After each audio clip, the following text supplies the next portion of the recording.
let's go ahead. Let's get the first guest in here. We got Hebrew of Israel. Hebrew of Israel. Shalom, shalom, and say what's up to the people. Shalom, you guys. Vocab Malone and Gabir. Did I say that right? Gabar. Gabar, sorry, Gabar. And Yes, sir. Vocab Yes, Malone. sir. All right, all right, all right. Hebrew of Israel. Are you ready, man? Are you ready? Yes, sir. I am ready. All right, all Do right, I all sound right. So clear? as you, yes, sir. Yes, sir. Yes, sir. So as you heard the ding before, whenever your 8 minutes is up, that's when you'll hear that time, and then I will chime in and let you know when you have 2 minutes. Okay. Okay. All right. 8 minutes, and your time. And your time starts as soon as I drop out. All right. So I have basically two questions for you, Vocab Malone, and one statement. So my first question is, are you aware of any Israelite channels on YouTube that teach DNA, such as, creating a model for the biblical table of nations by using YDNA haplogroups and languages? I've got sent some links about some of those. So I know there's, I think, at least 4 that I'm somewhat aware of, including, I think, one guy who was a kind of an extensive blog, but I don't know the names off the top of my head. Those aren't the main types of things that I deal with, but it's interesting for sure. Mm-hmm. Okay. So I'm an Israelite that teaches DNA, and me and a group that I'm a part of called YAP Gang, and YAP is basically the Y chromosome haplogroup DE. And in our model, we see haplogroup E as representing Shem, the biblical Shem. And because of this, we believe that, the Israelites will be from the haplogroup E subclades. And with haplogroups being passed down from father to son, anybody can look like anything and have the same haplogroup. So in our group, we don't phenotype. Like, we recognize Ashkenazi Jews, Sephardi Jews, Mizrahi Jews, Yemeni Jews, basically Jews all over the world as being actual, Israelites based on the haplogroup E marker. And we don't really use things like Deuteronomy 28 or, like I said, Lamentations, meaning black unto the ground, stuff like that. We don't use that type of scripture. But yeah, so I just wanted to lay that out when it comes to me as an Israelite and some other Israelites out here, again, YAP Gang, that teach haplogroup E and study the genetic markers of. You're of affiliated with Genesis 49ers, right? Yes, sir, I am. Yeah. Okay, yeah, I've talked to him and seen some of his stuff, and I know there's a video that is I've seen on multiple channels. The white Hebrew Israelites torched by YAP Gang, right? Is that it? Yeah, that was us actually going up against the British Israelism, which was kind of interesting. Oh wow, the Anglo-Israelite. Okay. Yeah. But yeah, and I just wanted to know, if you was aware of groups like us talking about it, because we also have other like Jewish people part of our group, like the Yemenite Jew and the Lithuanian Jew and stuff like that, people like that. So, do you have explanations of how you came to the conclusion that E represents Japheth? Shem. I'm sorry. I'm sorry. I apologize for that. Yes. Oh, that's all good. So what I do is use language. So when it comes to the Afroasiatic languages, particularly Proto-Afroasiatic and Proto-Semitic, I've read various papers that basically illustrate that the Proto-Semites, the first Semites, the earliest Semitic population would have had haplogroup E. If you look into the Bayesian phylogenetic analysis of Semitic languages, which deals with the earliest formation of Semites, either they would have came from Africa or they would have originated indigenous in the Levant. And so in that time period, there would have been high markers of E. And there's actual papers that do say that pre-Proto-Semites or Proto-Semites would have carried E markers. So that's why I posit that the Israelites would descend from those populations that have haplogroup E. And you believe that we can know who their descendants are?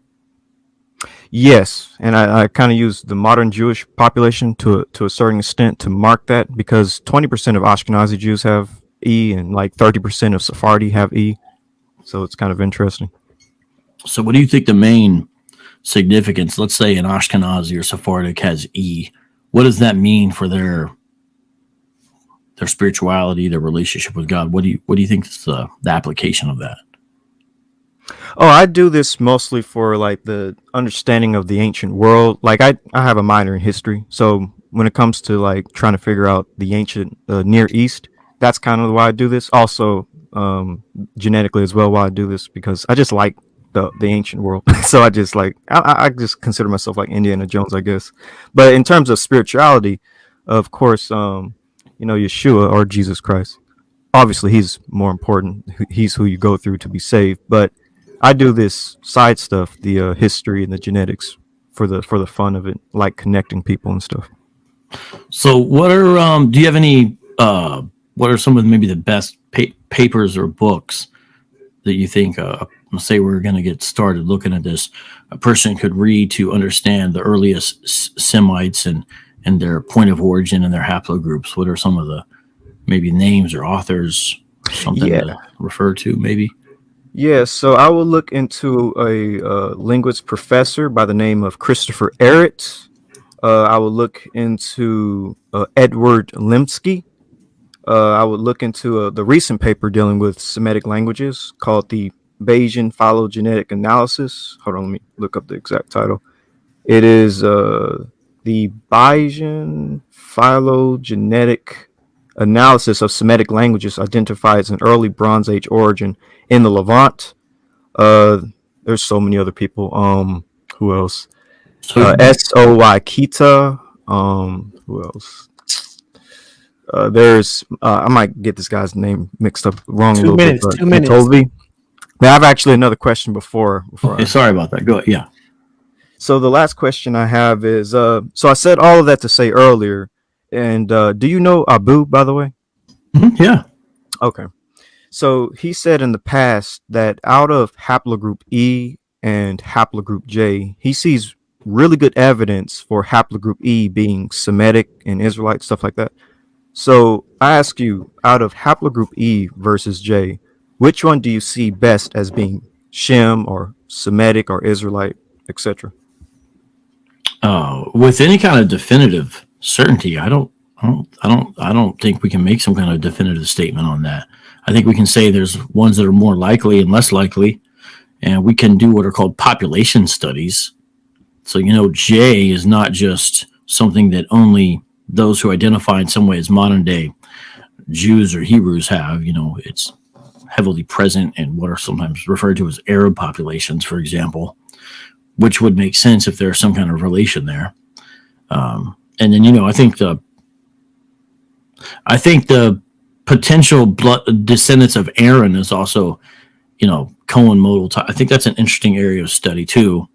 But even though I think it's interesting, I haven't got into it as deep as some of the other stuff, primarily because the relationship to theology, I don't think is as clear with that as some of the other issues. And I do think there's some real ambiguity, so I know people make arguments, but a lot of times it's incredibly circumstantial, especially when they're trying to tie in linguistics to genetics. I think there could be some troubling aspects to that methodology. So, I'd love to look at more of what you have, but,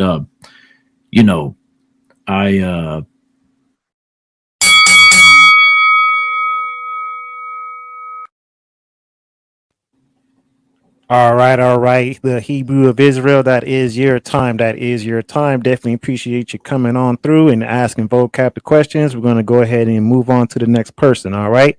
Here's what we're going to do. We'll go ahead and we'll come back to the Hebrew of Israel. We'll give him another 8 minutes. Then we got the brick slinger backstage after him. So we'll just go ahead and move on. And then if no one else, if Yahukanan doesn't come back in or anybody else, we'll get ready to close it out. All right, so let's get the Hebrew of Israel back in. The Hebrew of Israel, welcome back. Let's get another 8 minute set for you. Let's see here. And your time will start now. All right, shalom. I just want to say thank you for talking to me, taking the time to talk to me, by the way, and give me your answers and stuff. Yes, sir. And my bad. You go ahead. No, I just said yes, sir. I wasn't trying to cut in. Oh, okay. And I just wanted to clarify that, I'm doing this to prove the Bible with science, much like I'm pretty sure you're familiar with Kent Ham and Kent Hovind, but that's more on the young creation side of things. Mm-hmm. This is more on the genetic side of things, Table of Nations, genetic Table of Nations model. But yeah, I actually would like to have you on my show one day to talk about genetics and whatnot, Table of Nations, showing everybody on the world today descending from Noah from a biblical standpoint. Yeah, I mean, well, of course, I agree with you. Everybody alive today had to have descended from the line of Noah. He's sort of a second Adam in that way. I'm not saying the Bible calls him that, but I'm saying, that's a reality. Noah and his 3 sons, and of course the wives. Yeah, that's true. Rob, what is the last name? Now I'm forgetting his name, but he works for CMI, Creation Ministries International.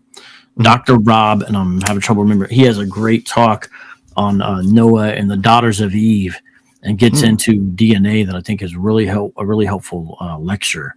It's on YouTube, I believe, but I also have the DNA, or at least clips are on YouTube. But that's really, it might be Rob Carver, but don't quote me on that. I know it's Dr. Rob something, but yeah, there's some good stuff there. Are you familiar with Dr. Nathaniel Jansen from Answers in Genesis? He's an AIG guy that I know less than some of the others, but I've seen his name on the website and in their literature. He has a very interesting model that I like. So basically, with his models, that he sees with the haplogroups that there could be 3 ancestral nodes, and that these 3 nodes could represent Shem, Ham, and Japheth, and all of humanity descending from those 3 ancestral nodes, rather than the phylogenetic tree, the secular phylogenetic tree of evolution. Either way, whether it's the phylogenetic tree or the 3 nodes, I think the 3 nodes are very interesting to look into. Well, I mean, it does sound interesting. I just got, now I haven't been able to explore it much, Answers.tv. They started a streaming service, and I just got it last Monday, last Monday. And so I want to check out some of the stuff on there. They have some fascinating stuff on there. But yeah, I mean, I like, a lot of people don't like AIG. I do like AIG. I've been to the Ark Museum and the Creation Museum, and I like a lot of the stuff they do. So, I mean, I'd love to learn more about whatever it is you're saying. I know he has a book, Traced. I still need to get that though. Yeah, it recently came out. He published a book. Yeah. Yeah, Human DNA's Big Surprise, but I have not got it. But I don't even know if it's shipping yet. But I know it's like brand new. But anyways, yeah, I mean, digital version. Okay. Yeah, I mean, I think that stuff's interesting. It seems like if you are saying in public that you believe some of the Ashkenazi and Sephardic are actually descended from Jacob, seems like you'd be getting a lot of pushback. Oh, you do not believe the type of pushback I get. Yeah, so especially recently with certain Israelites. I probably shouldn't name the groups, but yeah, it seems like you would be really receiving a lot of less than kind comments, because I don't think that's something that a lot of Hebrew Israelites would really be. Oh, I have, and I've been called, like folks have said, my mom's Ashkenazi. People have called folks in my group Mamzers, and oh, you're actually white and stuff like that. And I'm like, okay. Yeah, I could see that being the case. Somebody's saying stuff like that, because once you say that you think there are Ashkenazi and to a lesser extent Sephardic who might actually have like actual Semitic from Jacob DNA, I don't think that'd be a very popular position if you're including them. Yeah, because basically what I see is that I think that both groups could be true, and that both groups could share an ancient ancestor despite how we look. I kind of want to see a connection between both African Americans that claim to be Israel. Of course, I don't believe every single African American is, but I believe some of us are, and I do think that there is a ancient genetic connection between the two peoples. What do you think of I know that they don't like the term, so I'll only say it once. But Falasha, Oh, Beta Israel. Beta Israel. yeah. What do you Yeah. think of? What's your general stance on that? Yeah, so I've read their basic story, them being descendants of the tribe of Dan, and that's pretty interesting. Uh, so yeah, I can see them as being Israelites. Yeah. Have I you know they're looked into haplogroup; it? they have a lot of A, but still, you know. Yeah, I was wondering what you thought of it genetically and how that would work with some of your other models. Well, here's how I kind of look at things. So when it came to the Israelites and the mixed multitude, when everybody was at Sinai, you technically could have all types of haplogroups in that point. And once everybody was given, the law, and you was put under that, was 2 minutes. 2 minutes. when you was put under that coat of, I guess, multiple colors, or the Mosaic law. It didn't matter really what haplogroup you have. You technically could descend from an ancient, I guess you say, proto-Israelite population. So the A markers and the J markers and the E markers, you could have had those three haplogroups there since the Exodus would have took place possibly in the late Bronze Age, where you would have had E, J, and A in that location of Egypt/Levant region. What do you think of the Limba and some of their DNA evidence? Yeah, the Limba are very interesting as well. They're diverse, so they have haplogroup J, haplogroup T, haplogroup E, a couple of different E's, E-M2, E-M35. So with them being very diverse like that, it makes sense that they'll descend from Middle Eastern populations, Israelite populations. The Igbo, that's a controversial one. What do you make of their some of their claims and haplogroups?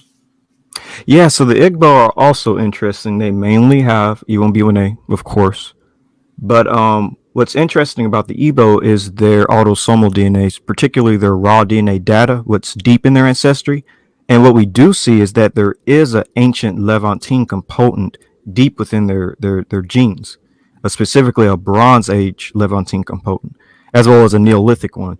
And so I think that, there's definitely something there coming from the Levant. No way you can just get these genes out of nowhere. And did you want to say something? Well, it seems like, based on what you're saying, I could see someone like you disagreeing with a lot of the 12 tribes chart inclusion with some of the people on the 12 tribes chart. Yeah, the 12 tribes chart makes no sense. I mean, Native Americans have haplogroup Q.